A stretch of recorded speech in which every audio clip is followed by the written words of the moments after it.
সুই যেন না পড়ে। এখানে আর পুটো চাই। পড়েছি রে আমার পা নেই। হ্যাঁ কিন্তু এবার যেন পুট না পড়ে তো। কিন্তু 99 এ দাঁড়াও, পুট যেন না, এটা নয়। না কোথায় দিয়ে তো 97 আছে তো না পুট যেন না পড়ে, পুট যেন না পড়ে।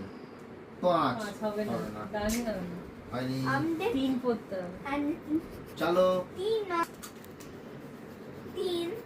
1 2 3 দাও। এটা সব ফাইনালি এই হয়ে যাও। আচ্ছা তাহলে 1 2 3 4 5 6 ও বাবা 99 চলে গেল। মানে ও তোমার 3 আর ফুট চাই 6 কোনো লাভ আছে ও সেফ জোনে আছে ওর একটা বললেই হবে কিন্তু তোমার 3 হয়েছে। হ্যাঁ। হয়ে গেল। মেশো জিতে গেছে। গেলাম। ক্ল্যাপ ফর মেশো। 1 2 3 ও কিন্তু খুব ভালো খেলেছে। হ্যাঁ হ্যাঁ হ্যাঁ হ্যাঁ ও ভালো গেছে